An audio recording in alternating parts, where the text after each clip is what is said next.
Vorrei sfatare intaccare un modulo narrativo che è anche quello che mi ha fatto avvicinare alla scrittrice. Come iniziamo anche a scuola a raccontare la vita di questa scrittrice? Iniziamo così. Una giovanissima ragazza che abitava in un'isola dentro all'isola, cioè in un paesotto di 6.000 abitanti, che era il numero dell'epoca. Quando nasce Grazia Deledda nel 1871, Nuoro non è neppure capoluogo di provincia, diventerà nel 27, proprio nell'anno in cui a Grazia Deledda viene consegnato il Nobel. Non era neppure capoluogo di provincia, era un capoluogo di circondario, si chiamavano così le divisioni amministrative del tempo. Però appunto era un luogo di 6.000 abitanti e noi lo raccontiamo così. Abitando in un paese nel centro della Sardegna, mal collegato da qualunque cosa, questa ragazza si afferma sino a raggiungere i più alti livelli nel suo campo, fatalmente, come un fiore nato nel deserto. È meravigliosa questa immagine. Però secondo me non c'entra il bersaglio, cioè non ci fa comprendere ciò che possiamo intuire anche dalla retorica di quella lettera. Grazia Deledda è importante e diventa importantissima perché sa cogliere le rivoluzioni che accadono proprio negli anni della sua crescita nei vari settori della cultura e nei vari settori dell'amministrazione dello Stato.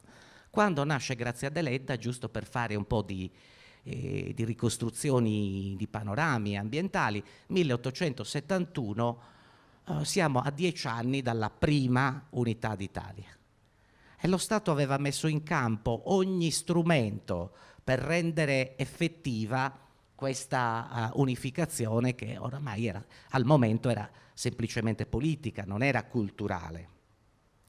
E allora succedono molte cose. Solo nel campo dell'editoria, che è il campo al quale accede precocemente nel 1888, nel luglio del 1888, Grazia Deledda esordiente. Soltanto nel campo dell'editoria. Immaginate che cosa succedeva ai tempi di Manzoni.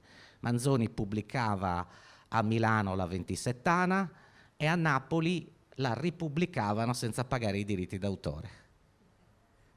È giusto per chiarire un concetto.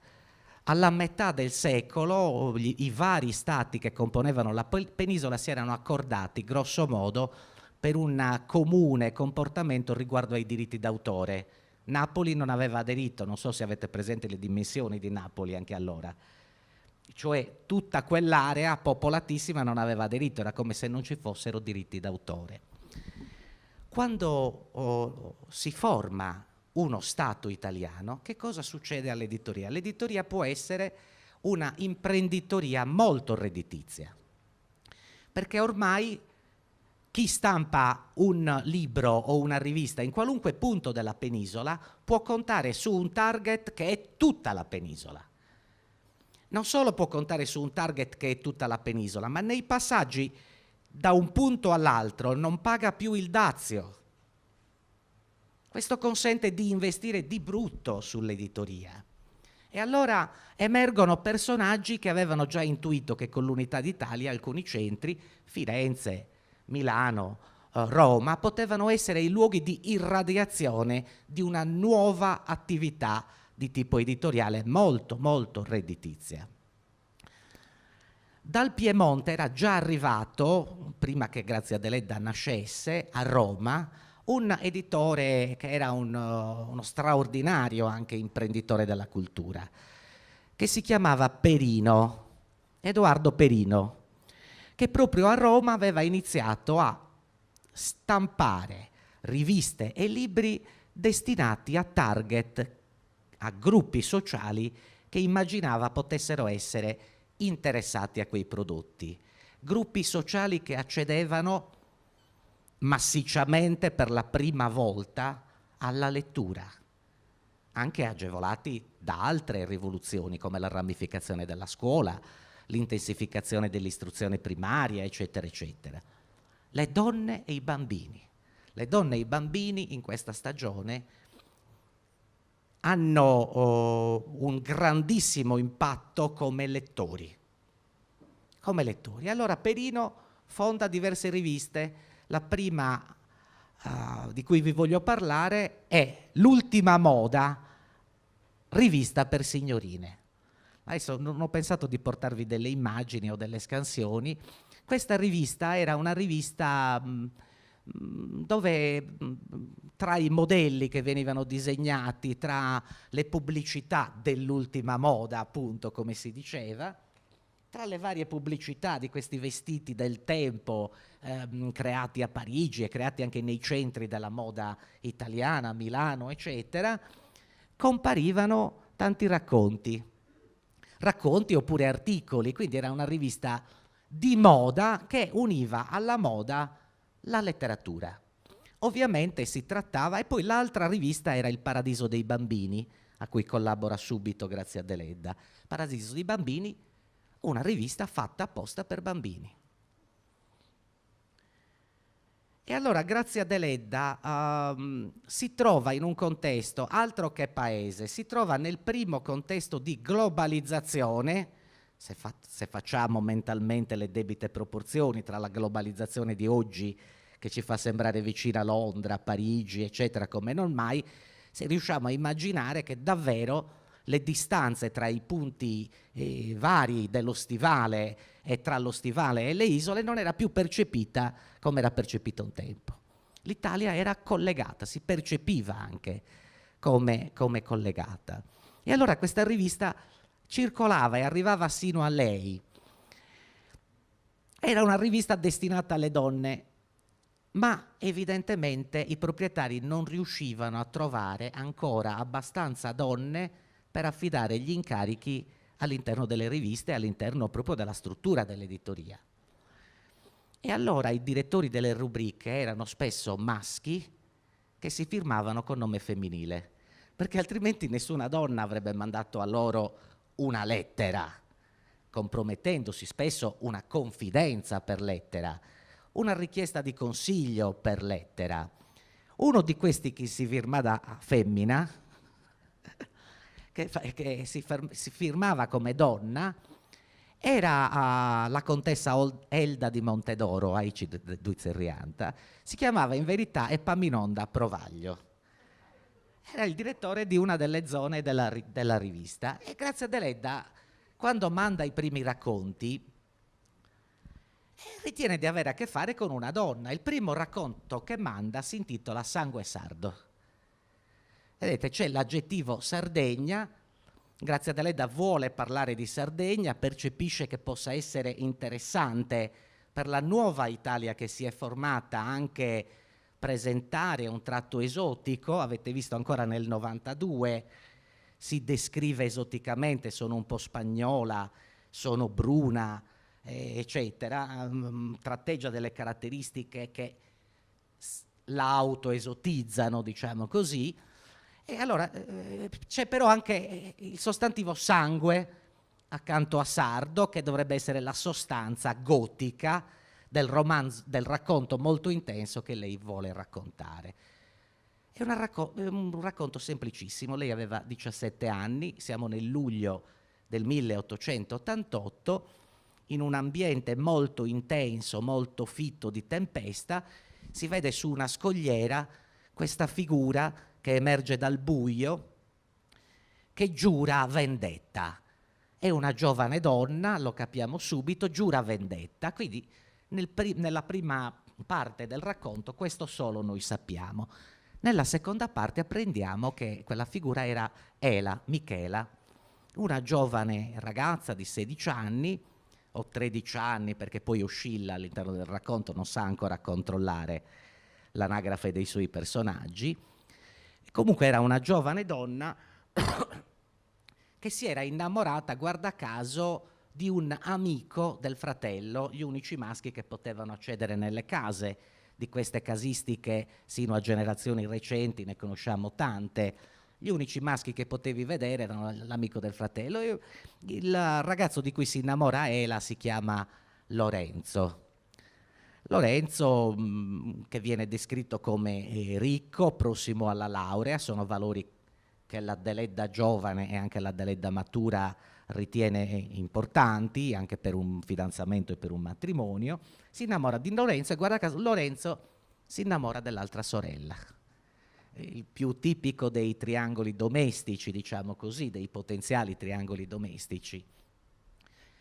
Non ci sarebbe niente da dire su questo racconto se non fosse che Grazia Deledda lo utilizza per parlare di letteratura a 17 anni. Per parlare di letteratura, perché Ela viene descritta come un'anima ammalata dalle letture francesi. Maria viene descritta come una ragazza che invece leggeva poco e con malavoglia, e quando leggeva solo romanzi storici, cioè non era per niente moderna. Il romanzo storico in Italia e in Europa, dobbiamo fare adesso una parentesina, in Italia e in Europa era un genere ormai superato largamente da decenni, da parecchi decenni, ma in Sardegna c'era un romanzo storico che rinasceva con grande intensità, soprattutto con la grande figura di Enrico Costa, che era di una generazione più anziana di Grazia Deledda, e aveva pubblicato molto, e aveva pubblicato su temi della storia della Sardegna, della più importante, diciamo così.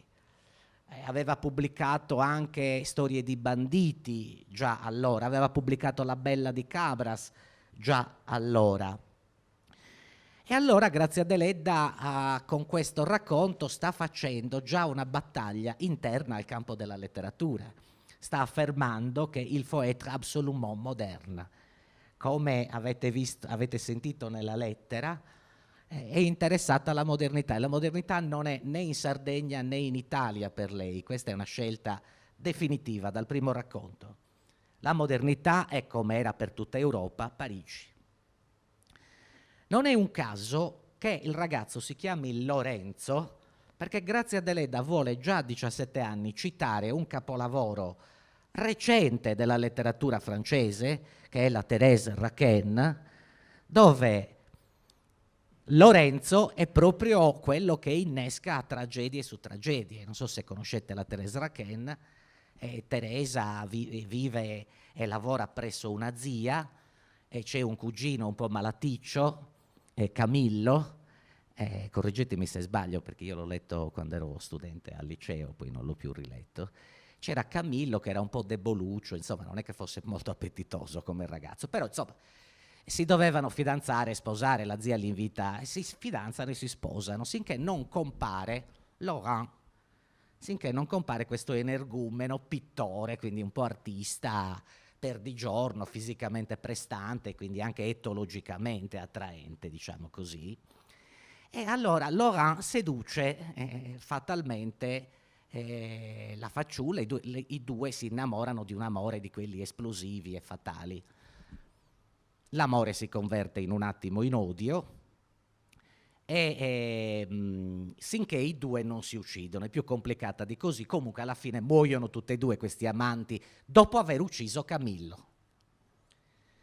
Grazia Deledda, perché in questo racconto dove c'è un triangolo amoroso introduce la figura di Lorenzo? Perché Michela, che è una giovanissima, decide, mentre giurava sulla scogliera, sta giurando che avrebbe ucciso Lorenzo.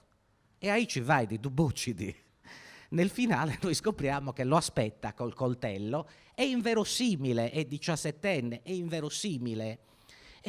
Lo aspetta col coltello, lo fa scendere da cavallo e gli pone due opzioni, come facciamo noi sardi per essere generosi: o te ne vai e sparisci da questo territorio o muori qua. E lui decide, le risponde che non se ne sarebbe mai andato perché è innamorato di Maria, poi appunto l'altra sorella si chiama anche Maria, e comunque lo ammazza. Una donna che ammazza l'uomo che non la riama. Non esiste in Italia. È vero che questo è un feuilleton, è vero che questo è un romanzo un racconto un po' gotico dove lei doveva mettere molta intensità e dire cose strane, ma è anche vero che le eroine, anche nei più moderni dei nostri autori italiani del tempo, le figure femminili non hanno nessun libero arbitrio, sono costruite in funzione dell'eroe maschio. Pensate a D'Annunzio, il più moderno degli autori che avremmo potuto mai augurarci in quella stagione, che intuiva qualunque movimento europeo e lo anticipava. Ecco, pensate un pochino a D'Annunzio nel Piacere, dove ci sono due donne, una aggressive e l'altra, diciamo così, più amabile, più potenziale moglie, anche lì Maria, la potenziale moglie, guarda caso, in funzione della costruzione dell'eroismo di Andrea Sperelli, che ama chi vuole, in sostanza, ma il trionfo della morte non è diverso. Insomma, in D'Annunzio non esiste, le donne, le personaggi, se così vogliamo chiamarle, nei romanzi del tempo italiani, svengono come atto di ribellione massimo.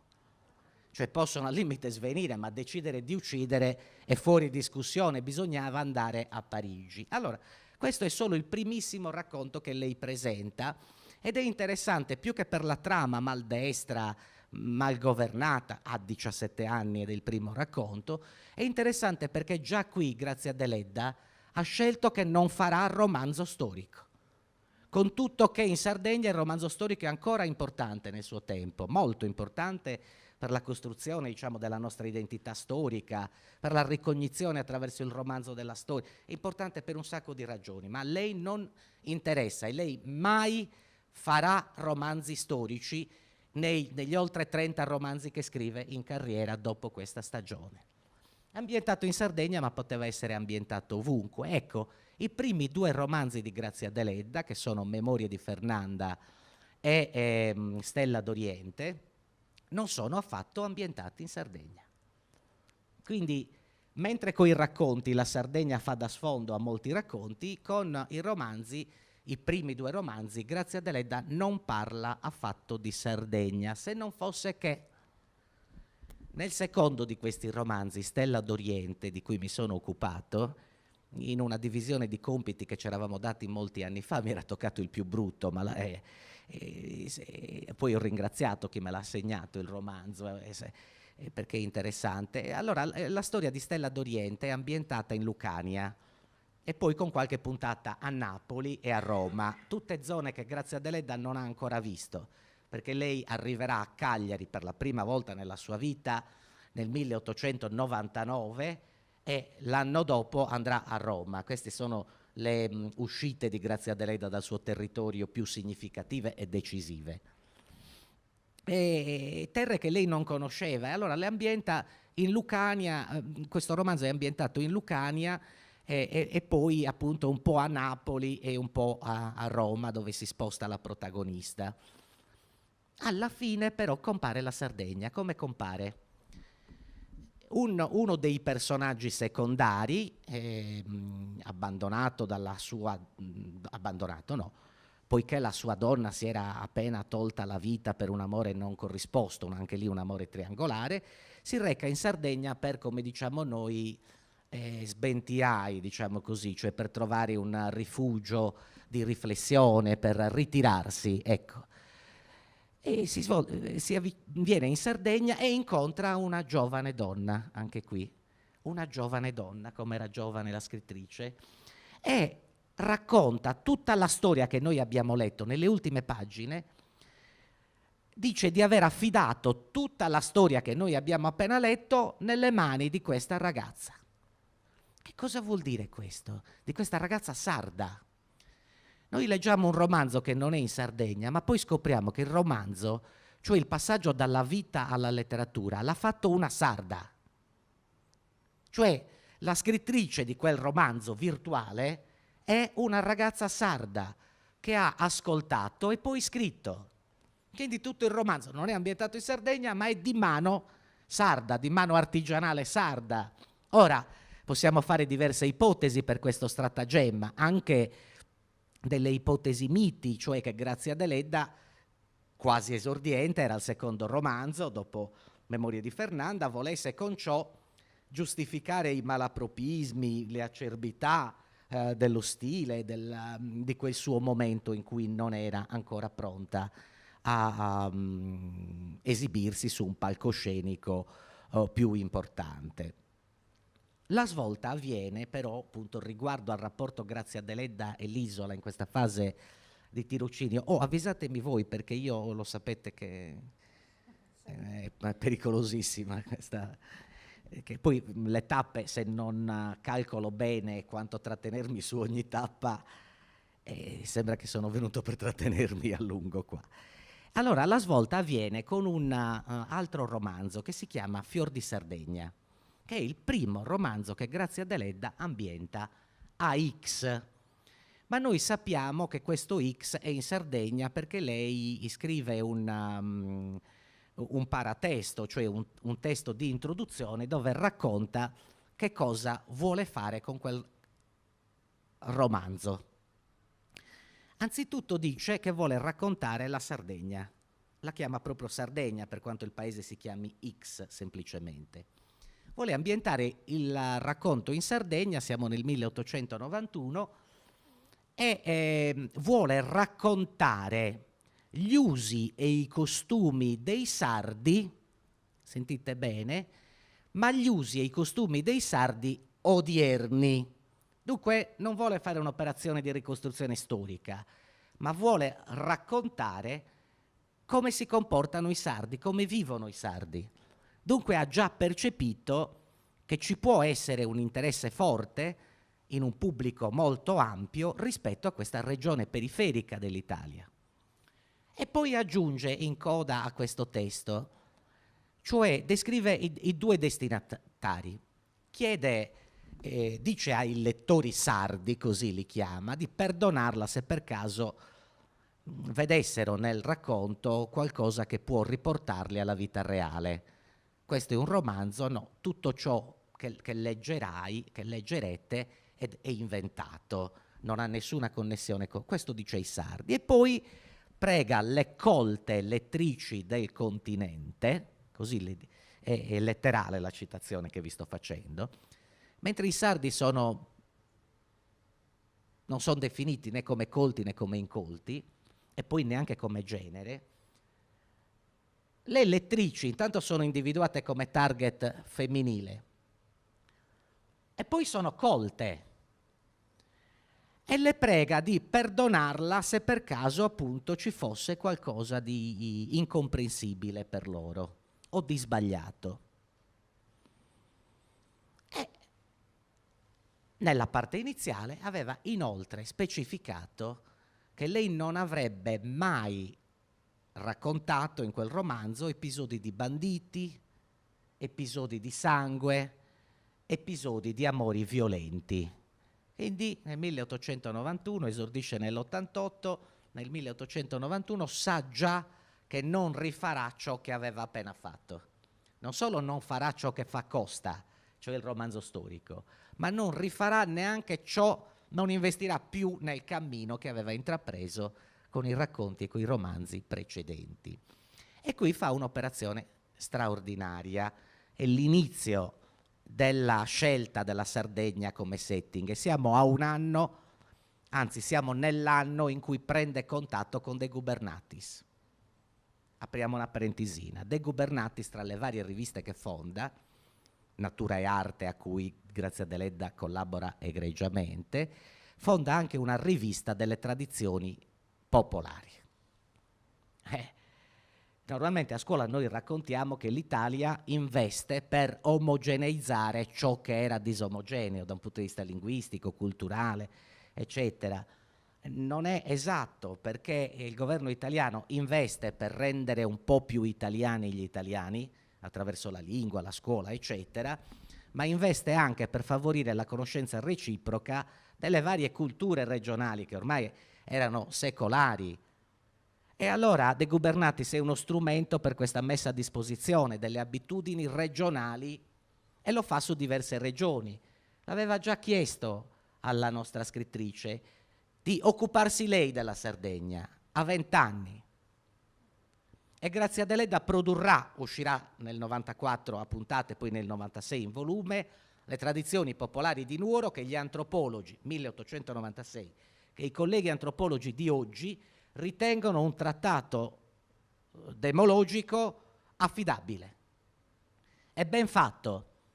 Non so se Immaginiamo la distanza che c'è tra l'antropologia e la demologia di quel tempo, siamo in epoca di antropologia positivista, e i paradigmi dell'antropologia nostra contemporanea, una distanza allucinante. Ciò nonostante, le ricerche sul campo che fa questa ragazza in condizioni rocambolesche, potete immaginare gli spostamenti interni alla Barbagia, anche le difficoltà varie per raccogliere la documentazione, eccetera, un documento ancora affidabile. Quindi nel 1891 lei, per questa serie di ragioni, sa che la Sardegna è interessante, come sono interessanti tutte le aree periferiche di questa nuova Italia neoformata e ancora giovine, diciamo così. E che operazione fa qua? Negli altri romanzi lei immaginava una società divisa in 3 fasce: aristocrazia, borghesia e popolo, diciamo così. Anche in Fior di Sardegna inserisce l'aristocrazia, ma la neutralizza, perché si è accorta che per descrivere i luoghi che conosceva doveva avere in mente una società bipartita, come l'ha descritta benissimo Cirese quando se ne è occupato.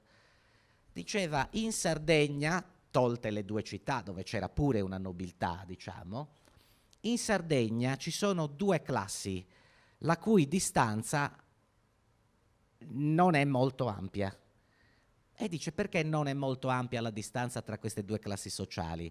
Perché i possidenti, i proprietari e gli agricoltori e i pastori conducevano grosso modo la stessa vita. I possidenti erano lavoratori anche loro erano in campagna, anche loro si spostavano, e non c'era lo stacco che si vedeva nelle città, polarizzato tra l'aristocrazia e il popolo. E grazie a Deledda questo lo intuisce, quindi inserisce questa figura di Marco Ferragna, che è un aristocratico di Sassari, ma è come se lo neutralizzasse, diciamo così, riuscendo bene ad occuparsi delle abitudini di questo paese X che funziona in modo plausibile. Anche qui chi è la protagonista? Una donna. Tu hai detto benissimo nella tua introduzione. Questa è una novità assoluta. Grazie a Deledda, in larga parte dei suoi capolavori, adesso non siamo ancora arrivati ai capolavori, ma in larga parte dei suoi romanzi e dei suoi capolavori, ha come protagoniste le donne che hanno il libero arbitrio, anche nei momenti in cui è innamorata dell'antropologia positiva. L'antropologia positivista e anche la giurisprudenza positivista riteneva che nel delitto non ci fosse il libero arbitrio, perché in fondo era troppo più importante misurare il destino sociale degli individui sulla base degli antenati, della potenzialità delittuosa degli antenati. Cioè, in sostanza, siamo determinati da ciò che c'è stato prima di noi, geneticamente parlando. E grazie a Deledda, entro il Novecento, ma poi anche con ritorni nei primi decenni del Novecento, entro quelle date era innamorata di quei modelli, come erano innamorati di quei modelli tanti intellettuali europei. Pensate a Verga che riproduce quei modelli, diciamo così, pensate appunto ai francesi, cioè, che riproducono quei modelli. E allora era innamorata dei modelli positivi. Se uno va a osservare bene, io su questo ho scritto un saggio, se uno va a guardare bene, i personaggi maschili di quella stagione in cui lei vuole ritrarre figure compatibili con i modelli giuridici positivisti, cioè creature tarate dal male, obbligate al male per ragioni genetiche, tutti i maschi in quella stagione sono in una condizione etologica, cioè non possono decidere di sottrarsi al destino sociale che spetta loro, mentre le figure femminili sono dotate di libero arbitrio, cosa proibita da quei modelli.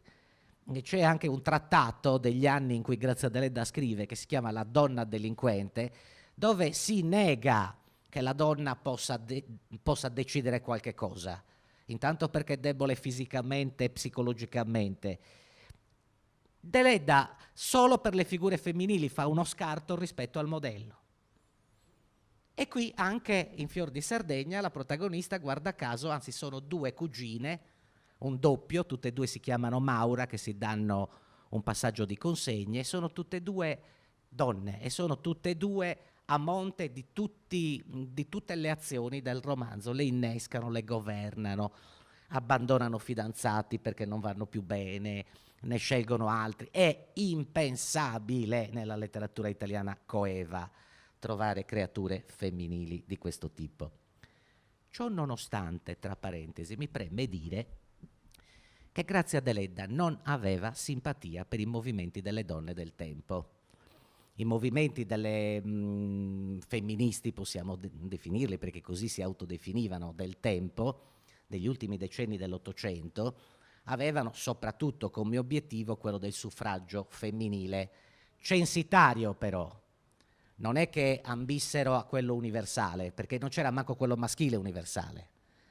Censitario, e quindi premevano soprattutto perché almeno le donne benestanti quanto i maschi che potevano votare, votava il 2% della popolazione negli anni 80 dell'Ottocento, perché almeno censitario. Allora Grazia Deledda entra in contatto con questi movimenti anche perché il suo secondo fidanzato dopo il gigante biondo, dopo Stanis Manca, che era Andrea Pirodda, era un intellettuale, questo Andrea Pirodda, molto moderno e probabilmente, adesso non ve lo so dire con certezza, lasciatemelo però intuire, probabilmente era vicino a correnti mazziniane, che erano le uniche correnti del pensiero liberale che non facevano distinzione tra maschi e femmine, quindi erano l'unica componente del mondo liberale che non aveva problemi a immaginare un suffragio universale totale, perché non distingueva per genere,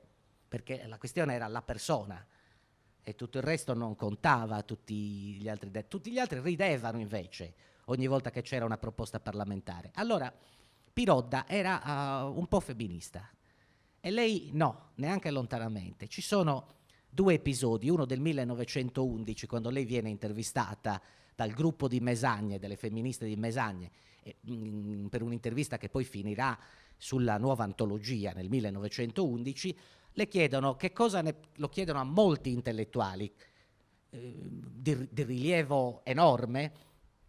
Cosa pensa lei del femminismo? Chiedono a Deledda e Deledda dice però io sono una scrittrice, non mi occupo di queste cose, scrivo romanzi. Per poter rispondere alla vostra domanda dovrei essere anche economista, sociologa, eccetera. Certo, dice in coda, certo trovo giusto che la donna studi, pensi e lavori, che è già qualche cosa, ma guardate bene che è il singolare collettivo che usa, non usa il plurale. Certo che la donna vuol dire le donne, certo, assolutamente, ma lo stesso modulo lo utilizza un'altra scrittrice del tempo, anche lei diciamo così, distante dai movimenti di emancipazione più avanzati, e usa sempre il termine la donna, certo che è collettivo, ma quel tic del singolare collettivo ci fa pensare che non fosse, anche il distacco con cui risponde ci fa pensare che non fosse proprio un attivista, ma noi abbiamo anche delle testimonianze precoci. Proprio a Pirodda nel 91, nel 92, proprio in questa stagione, Pirodda le chiede che cosa pensi dei movimenti delle donne e lei risponde anche spalancando orizzonti un po' pruriginosi e un po' forse seducendolo ancora una volta, perché dice caro Andrea, a me del femminismo interessa un fico secco, è letterale la citazione, se tu venissi qui ti farei vedere cosa penso del femminismo.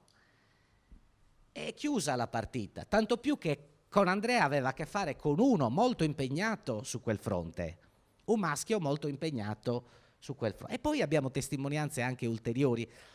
Quindi lei, diciamo così, sul piano teorico non prende posizioni femministe, non le prende sul piano teorico, ma, come annunciavi tu Luciana, è proprio con la sua biografia che compie dei gesti che hanno per noi valore simbolico, con la sua biografia emancipata, determinata, libera, singolare, con la sua biografia compie una parabola che possiamo definire nei termini nostri, diciamo così, dei nostri modelli contemporanei, e poi lo fa, fatto ancora più importante e più impattante sulle generazioni, con la letteratura. Quando tu racconti per decenni di ragazze che giovani decidono della loro sorte e abbandonano i compagni tutte le volte che non va bene, e che scelgono di lavorare in un settore, e che scelgono che cosa devono fare nelle loro giornate, insomma lì davvero si sta compiendo un'operazione culturale davvero oltranzista e molto più impattante rispetto a quello che potrebbe fare una dichiarazione sul Corriere della Sera. Io mi fermerei per il momento qua e poi altre 3 orette dopo, quando chiacchieriamo. Grazie, vostra pazienza.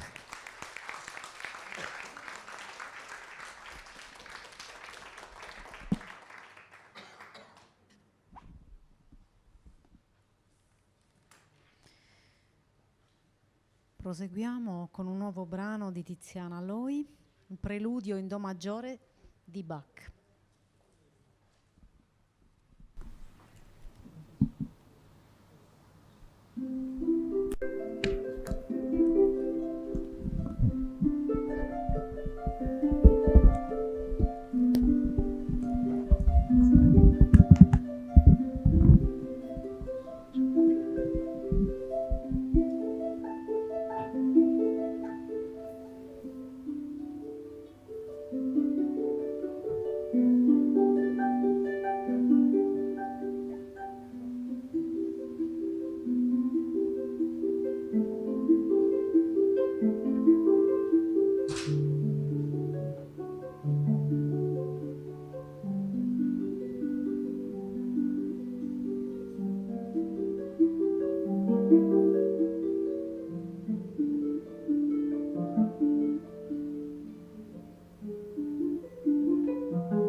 Anni e ripetevo la 4ª classe elementare, non perché fossi stata bocciata, ma perché nella mia allora piccola città di Nuoro non c'erano altre classi di scuole femminili.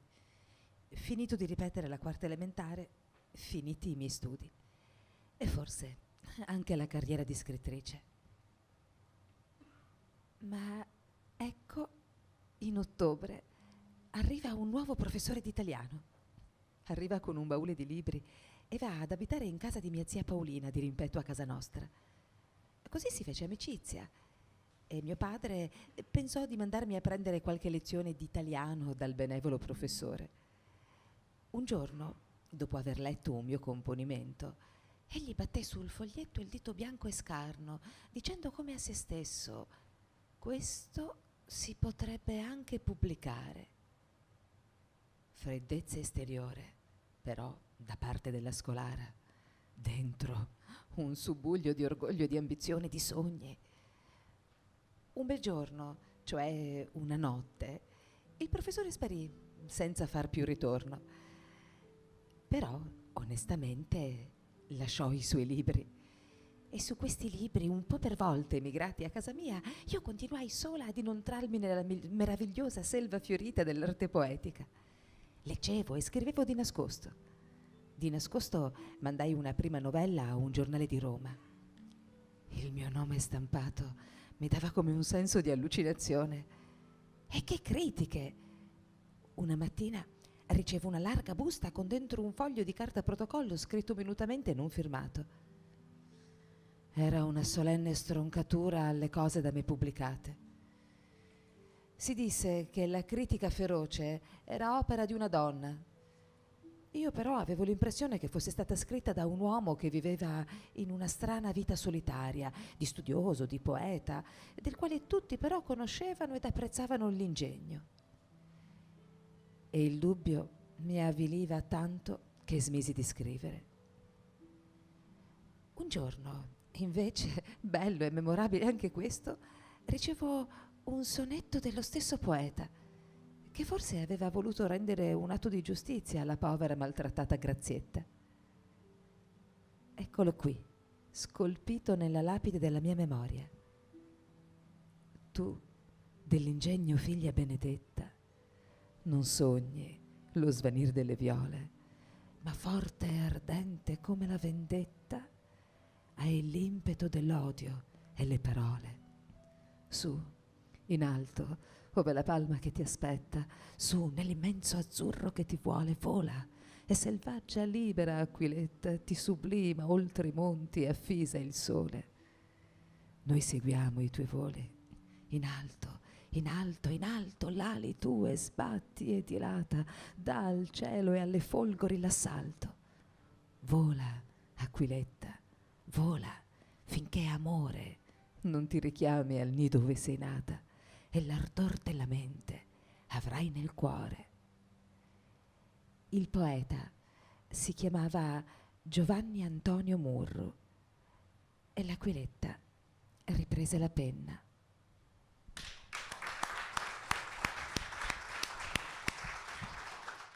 Allora, buonasera a tutti, vi saluto e vi ringrazio tutti i partecipanti, voi il pubblico, Luciana per l'organizzazione, il comune di Selargius, Rita per le letture e la maestra Lui per l'accompagnamento musicale.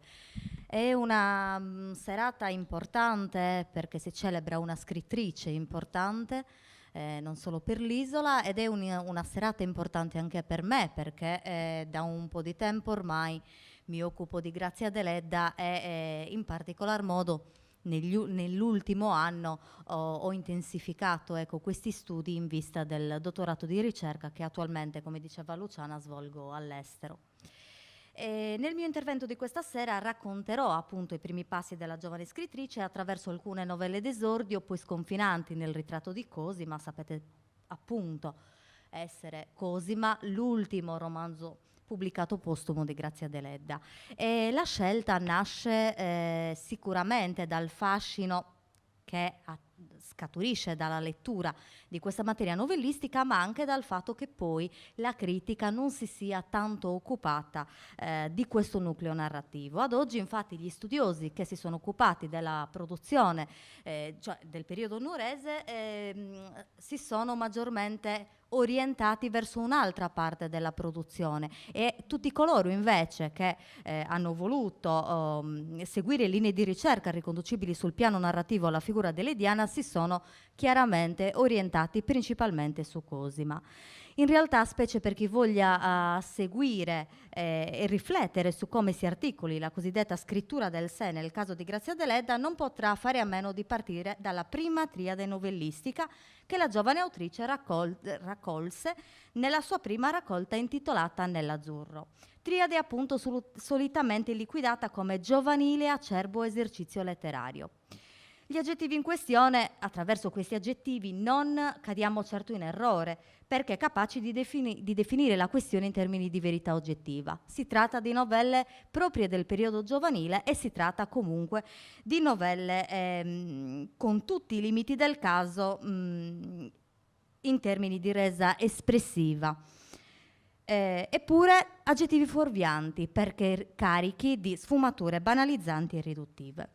Nello specifico andremo a vedere 3 novelle, rapidamente: Vita Silvana, Memorie infantili e La casa paterna, che vennero pubblicate per i tipi trevisini nel 1890 e che insieme ad altri 2 racconti dal titolo Sulla montagna e una terribile notte, come anticipato, sono rintracciabili nella raccolta Nell'azzurro. Giovanna Cerina, nell'introdurre questo volumetto d'esordio, farà notare come esso rimandi a temi e tonalità proprie dei romanzi d'appendice che si pubblicavano nelle riviste femminili. Volumetto dunque destinato ad un pubblico giovane e segue la studiosa, tutto sommato insignificante per la banalità dei temi e dell'esposizione. La stessa studiosa, però, fatte queste considerazioni, immediatamente in qualche misura ne ribalta la portata e ci indica l'utilità dei racconti in questione per sorprendere, dice, i primi passi, le fantasticherie e i sogni della scrittrice esordiente. Utili dunque questi racconti per la messa a fuoco in dettaglio del periodo nuorese durante il quale chiaramente ebbe modo di formarsi l'arte delediana. In queste prime novelle, e cito ancora Cerina, andremo incontro a svariate forme, moduli colti e moduli popolari, il viaggio, il frammento, la forma diaristica, la struttura composita del romanzo alessandrino, con tanto di avventure, rapimenti e agnizioni, l'avventura, la beffa, la fiaba e la leggenda, l'aneddoto e il bozzetto. Tale e la vastità ci aiutano a comprendere questi studi del tirocinio delediano in un momento di grande fermento per il suo apprendistato creativo.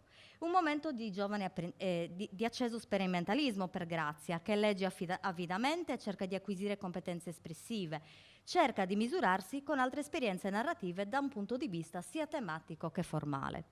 Un periodo questo, insiste ancora Cerina, che si caratterizza per ingenua improntitudine, con l'entusiasmo di una giovane provinciale e autodidatta che ha ereditato però da un ambiente di lunga tradizione orale l'istinto e il fascino di antichi narratori.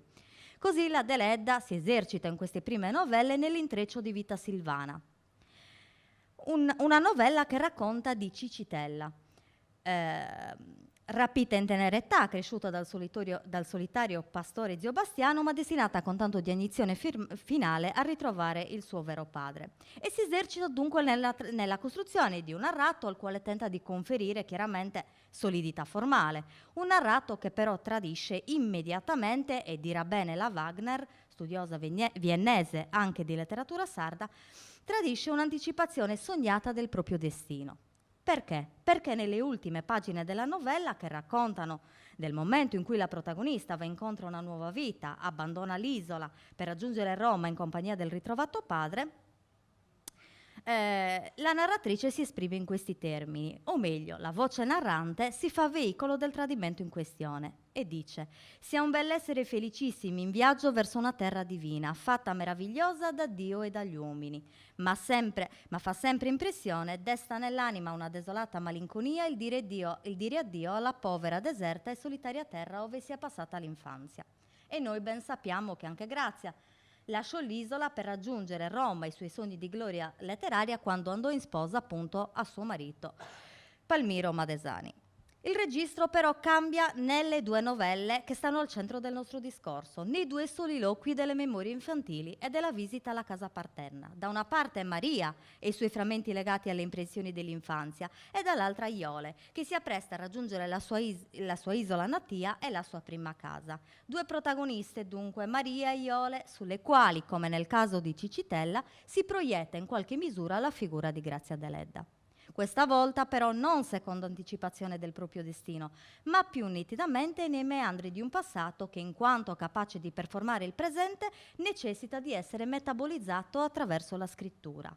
Merita dunque di essere fissato nel supporto materiale del libro, per quanto affidato all'edificazione del mondo finzionale e letterario abitato dalle protagoniste. L'unico mondo possibile, sa bene Grazia, che in quel momento può essere consegnato al lettore in questo suo presente di aspirante scrittrice.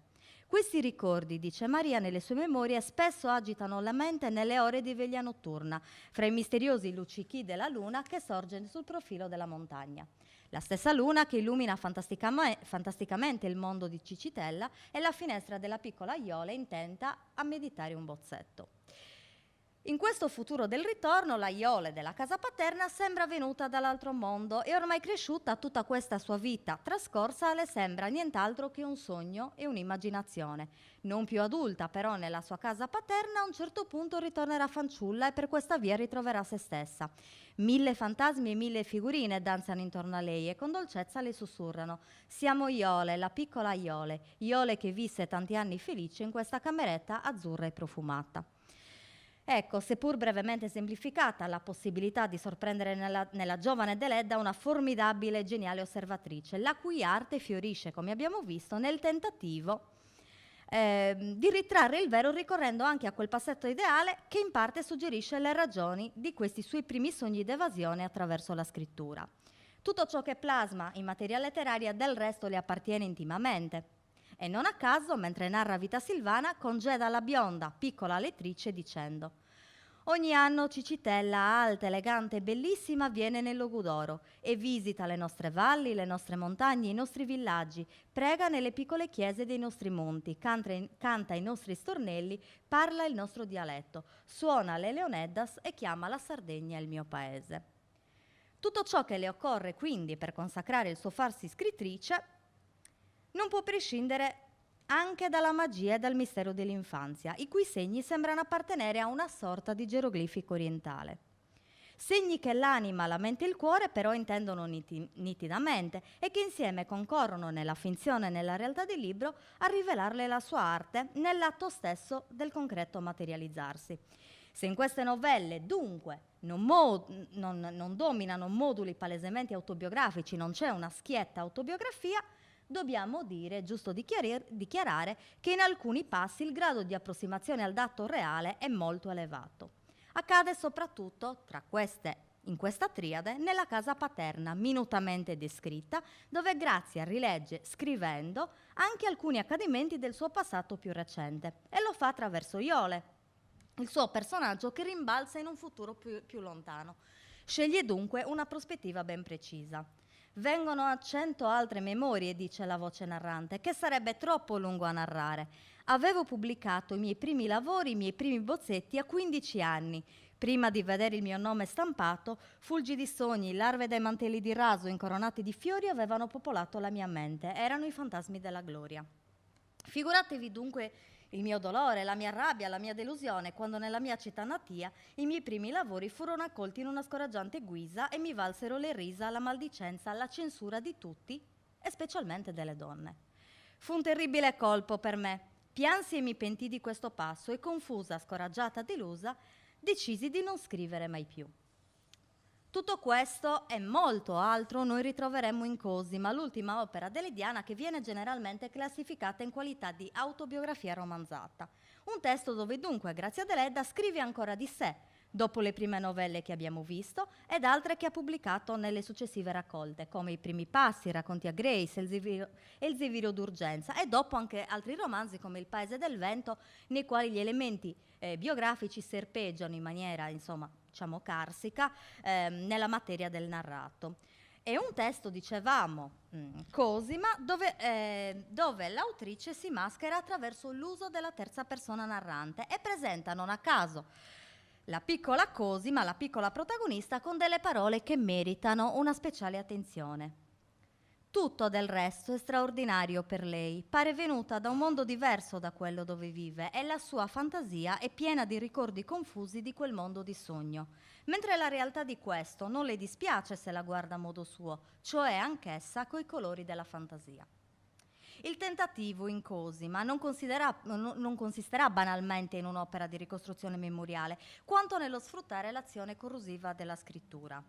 Nuovamente Deledda provvederà a scrivere un romanzo, provvederà a edificare un mondo possibile da consegnare ai lettori e sceglierà la finzione per poter plasmare, modellare, simulare e rappresentare non tanto quel passato ideale che concorreva a giustificare i suoi sogni d'evasione delle prime novelle, ma un'esistenza destinata a travalicare la misura stabilita.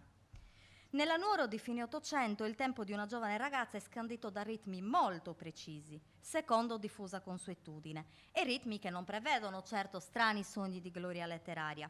I confini sono netti, invalicabili, ma Cosima per esistere non basta. Tutto questo non basta, questa sua realtà non le basta e a Grazia, scrittrice ormai matura, ormai affermata, occorre una dichiarazione di esistenza che sia in qualche modo più vera. In opera di finzione, dunque, figurerà con la mente il personaggio di Cosima e allargherà le pareti domestiche perché nulla di questa sua età mitica, che tra l'altro non coincide perfettamente, anzi non coinciderà per nulla con una vera e propria età dell'oro, venga perduto o disperso. Il portoncino della sua casa è solido, fermato con un grosso gancio di ferro e presenta un battente, un catenaccio, una serratura con la chiave grande come quella di un castello e in qualche modo una prigione. La casa di Cosima.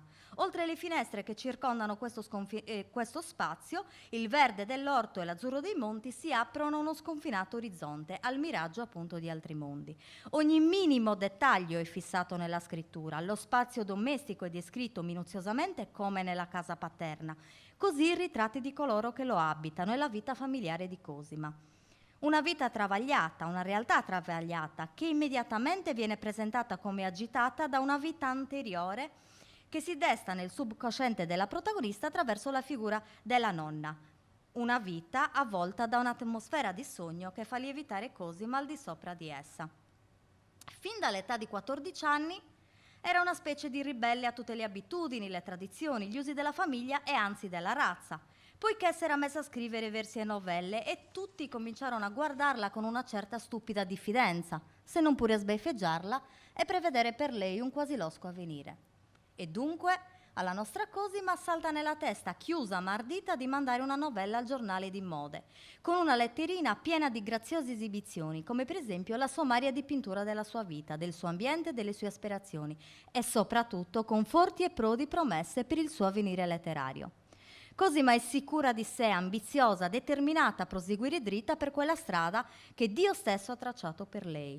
Ma come è noto dalla storia biografica della Deledda e dal passo anche della novella alla casa paterna, i suoi esordi nel mondo dell'arte causarono malumori e maldicenze nell'ambiente da cui era circondata e presto arrivarono anche le prime feroci critiche.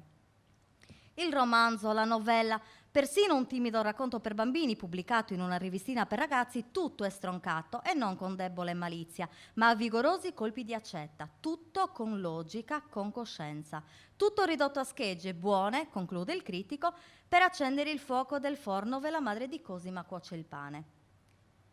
Torni la piccola grafomane nel limite dell'orticello paterno a coltivare i garofani e la madreselva.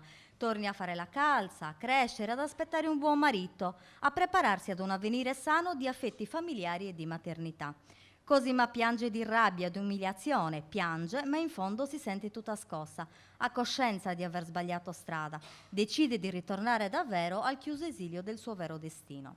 Eppure d'un tratto la fortuna cambiò volto, perché la figura di Cosima balzò sull'orizzonte letterario, circonfusa da un'aureola quasi di mistero, mistero creato dalla lontananza di lei e della sua terra, dalle vaghe notizie della sua vita quasi selvatica, ma soprattutto dalla forza ingenua e nello stesso tempo vigorosa del suo racconto, dalla sua prosa sorretta e primitiva eppure efficace e dall'evidenza dei suoi personaggi.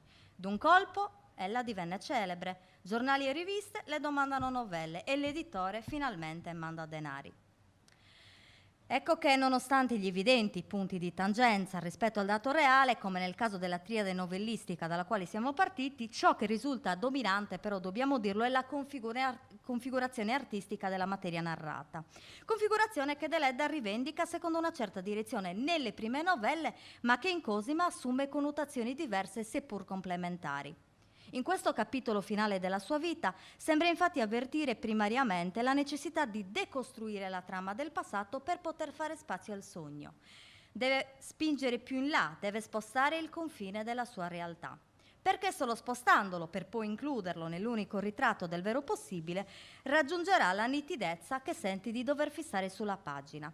Lo stesso confine, va da sé, reca in sé appunto doppia valenza, se pensiamo poi al volo di Grazia oltre Nuoro, oltre la sua isola, oltre il mare, e che Cosima istintivamente presagiva. Roma era la sua meta, lo sentiva. Non sapeva ancora come sarebbe riuscita ad andarci, non c'era nessuna speranza, nessuna probabilità, non l'illusione di un matrimonio che l'avrebbe condotta laggiù, eppure sentiva che ci sarebbe andata. Insiste Grazia quando scrive questo romanzo, insiste sulle facoltà del fantasticare, sulle evidenze del visibile che si palesano concretamente nel mondo di Cosima anche quando trasognate.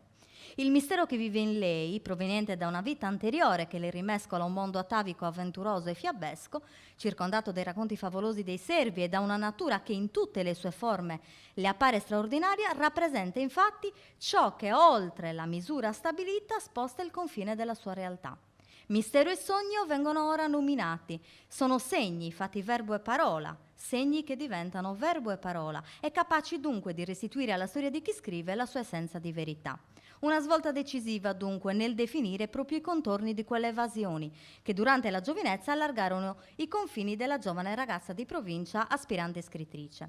In assenza di questo spazio simbolicamente deputato ad immettere nel reale il sogno che non l'abbandonò mai più, la stessa storia ne sarebbe risultata mutilata e deformata.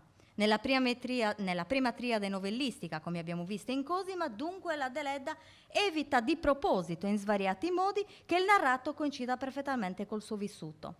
La solitudine dei primi passi nel mondo dell'arte è del resto la scoperta di uno spazio dove solo sembra possibile per la giovane Grazia prendere coscienza di se stessa. Ecco che la scrittura, a questo punto, si traduce in dichiarazioni di esistenza, in questo angolo appartato e privato dove non esistono misure e confini stabiliti, ma che neppure sembra contrapporsi al fuori del reale, quanto piuttosto diluirsi in esso per completarne il senso. Vorrei concludere con una suggestiva immagine dalla casa paterna per viva voce di chi scrive. È Grazia che vede se stessa in un futuro più lontano. Non mi metto una volta davanti a un tavolino da scrivere senza ricordarmi quel tavolino ove scrissi le mie prime lettere, ove schizzai tante figurine e tanti paesetti, ove finalmente scrissi le mie prime novelle. Caro e benedetto tavolino, allorché mi assiedevo innanzi a te scordavo tutto il resto del mondo che mi circondava.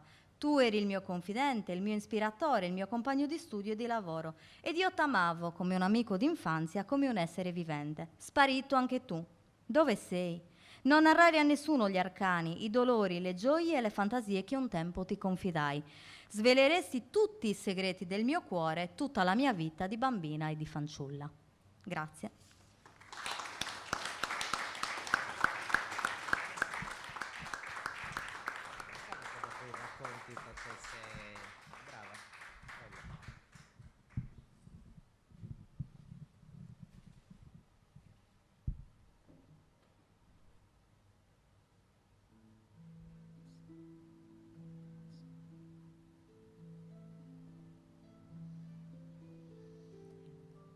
Grazia Deledda riceve il premio Nobel.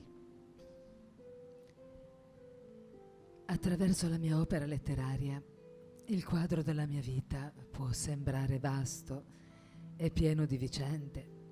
A volte pare anche a me una leggenda. E appunto, come un'antica tradizione, vorrei che oggi le mie parole arrivassero al popolo italiano e soprattutto alle sue donne. Dunque racconterò di me cose popolari, come vogliono oggi il genio e il gusto della nostra patria. Sono nata in Sardegna. La mia famiglia, composta di gente savia, ma anche di violenti e di artisti primitivi, aveva autorità e aveva anche biblioteca. Ma quando cominciai a scrivere a 13 anni, fui contrariata dai miei. Il filosofo ammonisce: se tuo figlio scrive versi, correggilo e mandalo per la strada dei monti. Se lo trovi nella poesia la seconda volta, puliscilo ancora. Se va per la terza volta, lascialo in pace, perché è un poeta. Senza vanità, anche a me è capitato così. Avevo un irresistibile miraggio del mondo e soprattutto di Roma. E a Roma, dopo il fulgore della giovinezza, mi costruii una casa mia dove vivo tranquilla col mio compagno di vita ad ascoltare le ardenti parole dei miei giovani figli. Ho avuto tutte le cose che una donna può chiedere al suo destino, ma anche, sopra ogni fortuna, la fede nella vita e in Dio. Grazie Adeletta.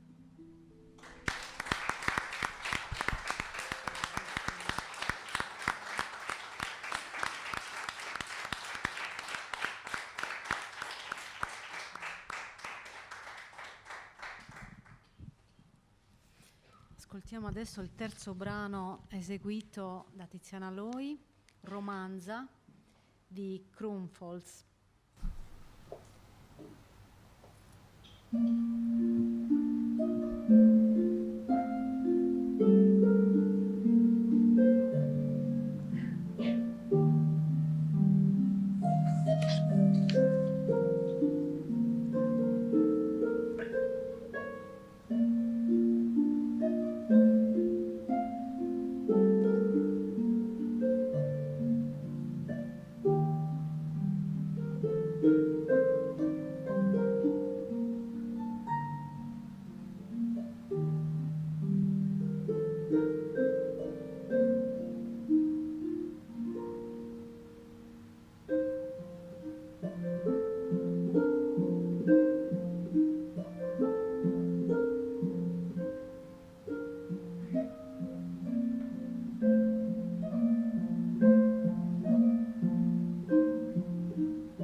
Bene, dottor Caucci, ci sono domande da parte del pubblico? Altrimenti potresti avviare alle conclusioni. Oh, bello.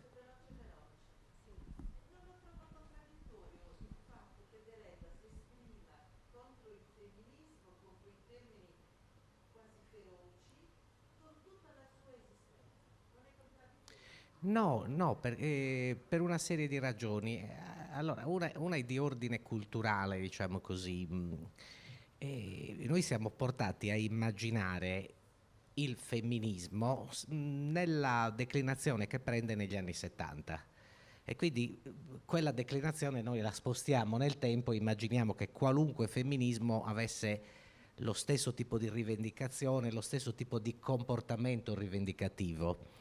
In realtà c'erano delle correnti, diciamo così, femministe di marca liberale, che immaginavano che le conquiste si potessero ottenere senza conflitti di gruppi, diciamo così, senza che ci fosse un gruppo a monte della rivendicazione. Questo rende tutto più complicato, perché se il nodo è, come crede il pensiero liberale, la dignità dell'individuo, la questione di genere diventa immediatamente secondaria. Per questo lei risponde: trovo giusto che la donna pensi, perché la questione di genere, la questione dell'individuo per lei era centrale. Noi sappiamo che con battaglia del genere non si va da nessuna parte, perché alcuni individui emergono e la grande platea di chi non si può difendere, di chi non può combattere, difficilmente ottiene dei risultati. Quindi c'è anche non è contraddittorio. E poi appunto dobbiamo immaginare che in Italia, anche allora il paese era molto in ritardo su queste conquiste, diciamo così, di segmenti della società, non solo delle donne, ma anche di molti altri segmenti della società che avrebbero voluto migliorare le proprie condizioni. Pensate al mondo operaio, eccetera. Quindi no, non è affatto contraddittorio. Lei percepisce un ritardo in quel settore, poi è infastidita, diciamocelo, lo sappiamo da documenti degli anni '20, è infastidita come molte altre donne dal clamore dei gruppi, dal movimentismo, era un po' snob, ecco, rispetto alle manifestazioni. E poi appunto, ripeto, anche se sul piano teorico ci sono queste affermazioni, per noi è importante quello che ci lascia, cioè sul piano simbolico una vita, diciamo così, è Legendary Life, come ha titolato un suo libro una collega statunitense, un libro di letteratura dove però dice è Legendary Life, dove però insiste sulla vita, perché nel nostro immaginario davvero questa ha un valore simbolico importante. E poi le sue eroine sono uno splendore da questo punto di vista, dicono molto di più di quello che può dire un discorso teorico, ecco. E tra l'altro c'era anche una giovane poetessa, una poetessa, la Mundula, la Mundula, che viveva a Roma, era molto più giovane, di una generazione più giovane fa parte dei Crespellani, insomma, di quella famiglia che ha espresso il primo sindaco di Cagliari, eccetera, il presidente della regione, il primo presidente della regione post-guerra. E con la Mundula viveva a Roma e collaborava con Il Tempo, e nel 1911 ancora si accorge che la scrittura di Grazia Deledda era caratterizzata da questi personaggi femminili assolutamente eccezionali, e quindi pubblica una serie di puntate sul Tempo, sono bellissime da leggere, dove lei fa lo screening dei personaggi femminili di Deledda chiamandoli personaggi modernissimi. Anche questa Mundula veniva da una famiglia di donne colte, emancipate, che faranno grandi carriere e ancora oggi sono operative, sono splendide anche le discendenti di questa poetessa.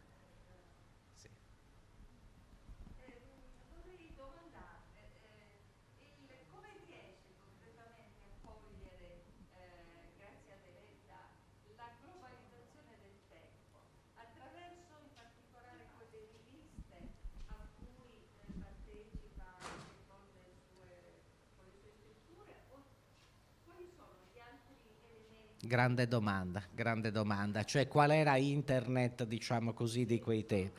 Allora, le riviste, è interessante il discorso sulle riviste, perché le riviste hanno anche lì un potere simbolico impressionante, perché simulano dentro uno spazio virtuale, che è quello delle riviste, dentro le rubriche delle riviste, e ci sono personaggi che vengono dalle varie regioni d'Italia.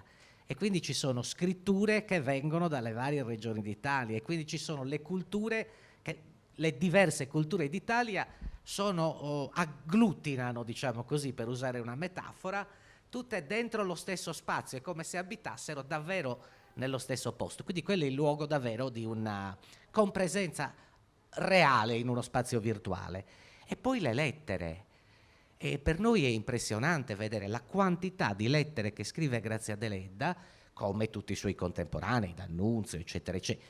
E la quantità di lettere che scrive e come le usa, proprio come le confeziona retoricamente per avvicinare il lettore. Già dall'epoca, già Cicerone lo diceva, che le lettere simulano una compresenza, diciamo così. Ma appunto, sapendo questo, questi scrittori le usano davvero per costruire rapporti che sembrano di quelli da vicino che costruiamo noi tutti i giorni. Adesso qui lo chiamava Illustrissimo Signore nel 92 De Gubernatis, Illustrissimo Signore, ma di lì a poco ci sarà una confidenza spaziale, sino, diciamo così, a velati corteggiamenti, insomma diventa una intimità tra i due, una confidenza tra i due che è difficile immaginarli lontani fisicamente. E così è con Epaminonda da Provaglio, con Andrea Pirodda. Le lettere sono, soprattutto le lettere, anche più delle riviste, sono diciamo il wifi che dà un'impressione di vicinanza alle varie eterogenee, molto eterogenee allora culture che componevano questa nuova creatura politica che era l'Italia, questa nuova creazione politica che era l'Italia degli anni 80, degli anni 90, ma anche dei primi decenni del Novecento, perché insomma è traballosa Oiburu, pensate a quell'altezza cronologica. Vuoi dire qualcosa su questo? No, hai detto, mi sembra abbastanza completa come risposta, per cui va bene. No, e comunque io a Laura volevo fare i complimenti per come hanno, a Laura e a Rita, per come hanno ordinato le lettere. C'è prima il contatto importante con De Gubernatis e poi e nel finale appunto il discorso sul Nobel, che è bellissimo, cioè è commovente adesso col senno di poi, ma anche immaginare quel finale dove mette in ordine le cose, ho una grande fede nella vita. Guardate com'è ancora lì, mancano 9 anni, era già malata probabilmente quando va a ritirare il Nobel, aveva un tumore al seno che compare poi anche nella Chiesa della Solitudine, un romanzo dove c'è, di questo romanzo ho sentito parlare una oncologa che si occupa di questioni di genere di Cagliari e dice che davvero in quel romanzo è rappresentato, che quello è un romanzo da lei, che le donne dovrebbero leggere. Ma allora era una sentenza di morte, lei ciò nonostante è pazzesca, comunque mette in ordine la fede nella vita e poi la fede in Dio.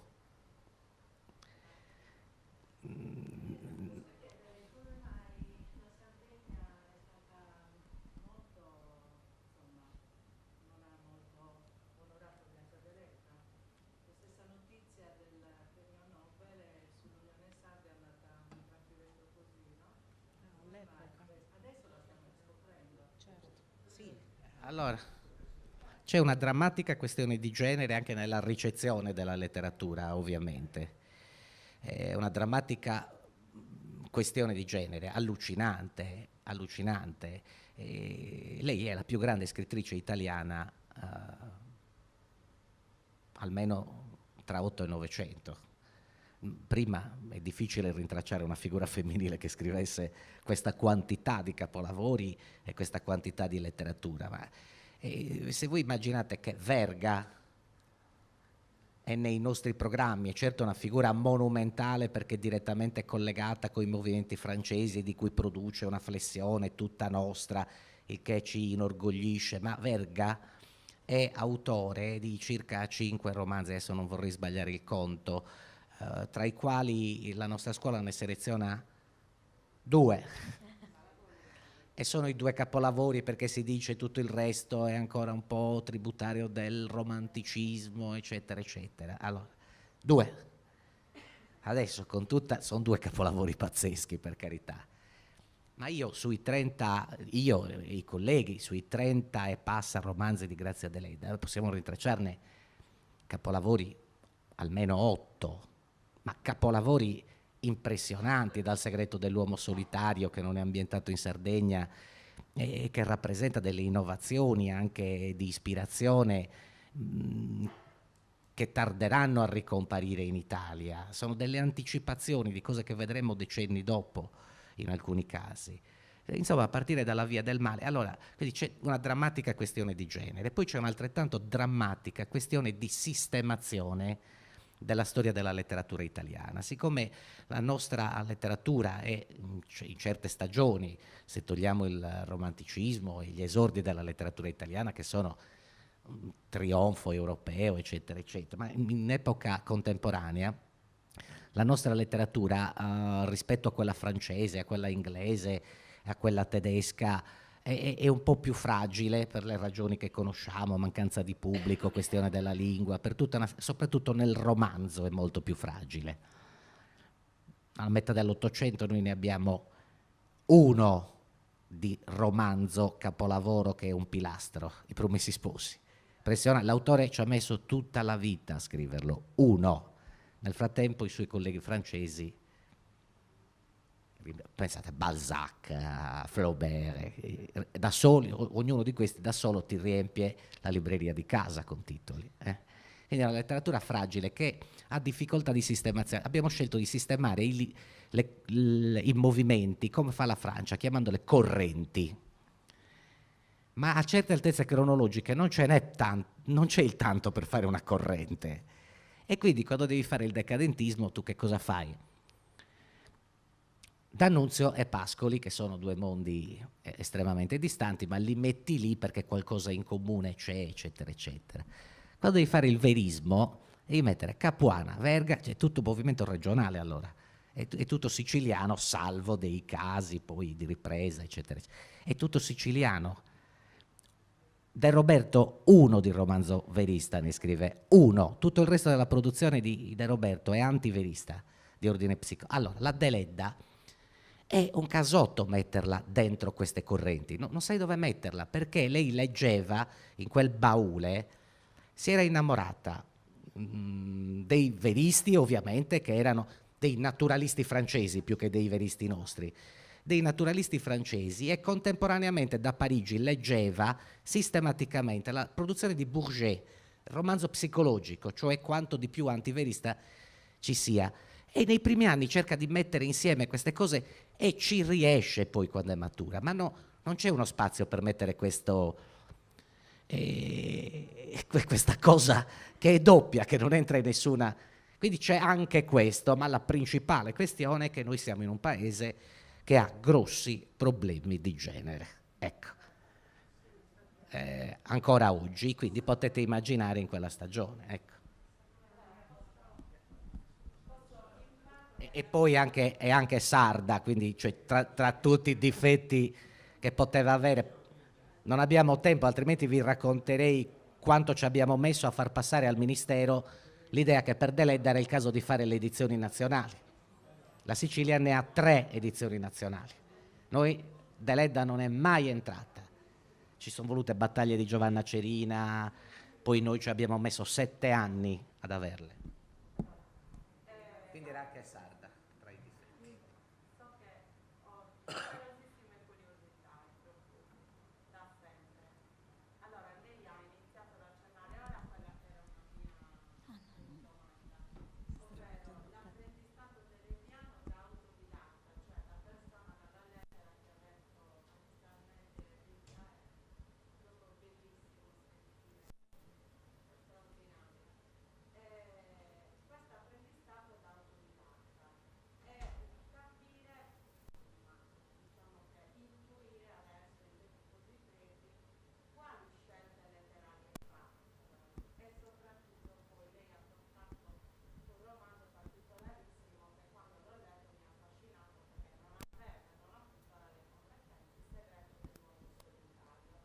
È la straordinarietà e la diversità di quest'opera, del suo costruirsi, del suo collocare al di fuori di quella che è una caratterizzazione come quelli che noi normalmente conosciamo, cane al pentoli, ascolto. Certo, sembra lontano mille miglia. L'ipotesi è averne, cioè il fatto che lei conosca anche e come arrivi a conoscere certe linee di pensiero della filosofia europea d'ambito tedesco, per poi arrivare per certi aspetti, cioè quest'opera, a poter paragonare certa capacità di prospettiva di scandagliare l'animo umano di Dostoevskij. Una persona che poi dice io alla quarta elementare, eccetera, capire un po'. È una domanda traballosa, però appunto intanto le due, sì, nella fase iniziale le due linee che lei cerca di mettere insieme, prima maldestramente e poi eccellentemente, sono la linea della scrittura realista, diciamo lattamente realista, con qualche mala percezione del verismo, eccetera, mala applicazione almeno all'inizio, e il romanzo psicologico alla Bourget, perché quello è l'autore che lei leggeva di più in quella fase. Nel frattempo, ma arrivano più tardi, per esempio Dostoevskij e i russi arrivano più tardi concretamente in Italia per le traduzioni. Adesso non le so dire la data con certezza, ma le colleghe slaviste se ne sono occupate. Credo che non sia arrivato in traduzione a Milano, nelle riviste milanesi con cui lei ancora non aveva rapporti. Dostoevskij è arrivato nel 94, adesso non vorrei ricordare male, se il 94-95. Quindi sono letture che lei farà dopo Tolstoj, Dostoevskij, e di quelli si innamorerà, perché si innamorerà anche di quelli. L'ha detto benissimo Momigliano questo, dice Deledda è paragonabile per l'impianto etico dei suoi romanzi, per l'indagine sul piano morale e psicologico dei personaggi e per il tormento che questi personaggi mettono in scena in relazione a grosse questioni etiche e sociali, e ce la possiamo paragonare solo a Dostoevskij. Deve ricorrere, appunto, solo i russi, dice, hanno questa potenza morale che li muove nella narrazione.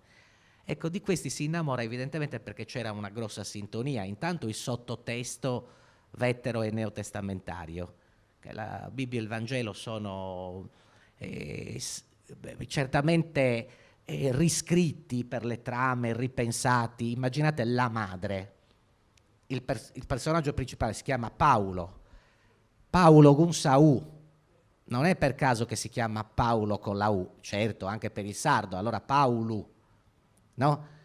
Si chiama Paolo perché è il contrario di San Paolo.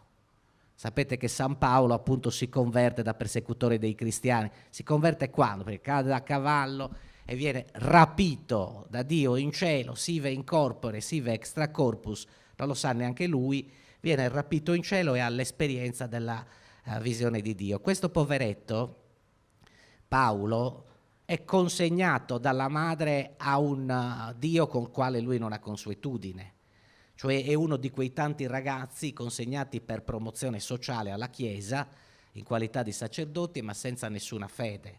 È il contrario di San Paolo, ci sono anche altri elementi, quindi il sottotesto, anche nei racconti più moderni, tu hai citato La festa del Cristo, nella festa del Cristo, che è uno dei romanzi più moderni e più studiati, abbiamo cavalli di diversi colori, a un certo punto compare un cavallo nero e poi c'è un cavallo grogu, eccetera, eccetera. Allora, tutti questi cavalli, se uno li guarda bene e rilegge l'Apocalisse, sono i cavalli dell'Apocalisse. Ovviamente lei con questa materia, con i colori, con i cavalli, cioè, fa quello che vuole, perché ormai è straordinaria, è una penna fuori dal comune, quindi fa quello che vuole, ma continuamente attinge, come buona parte della nostra cultura, a questi due macrotesti che condizionano noi. Lei la condizionavano ancora di più, ma più che lasciarsi condizionare, lei li considerava testi di partenza che le consentivano di mettersi in sintonia con un immaginario che con quei testi aveva sicuramente fatto i conti. Non solo con quei testi, con i valori incarnati da quei testi, e Genudda. Quindi la imposterei così, con gli autori che ha indicato. Poi sono d'accordo, quello è un capolavoro inspiegabile a quell'altezza cronologica in Italia, Il segreto dell'uomo solitario. Ne abbiamo parlato anche nel convegno sassarese a novembre. È un caso che non è difficile da spiegare, non è ambientato in Sardegna, è un modo di scrivere completamente diverso dal modo di scrivere che ha negli altri suoi capolavori, e tuttavia anticipa movimenti per i quali in Italia ci vorranno decenni. Spero.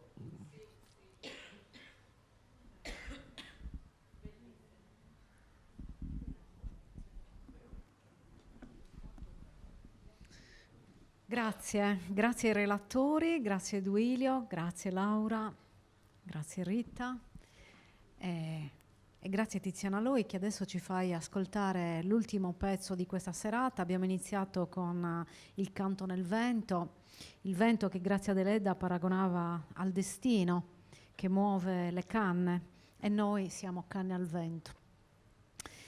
Adesso invece ascoltiamo A Time for Us di Roth.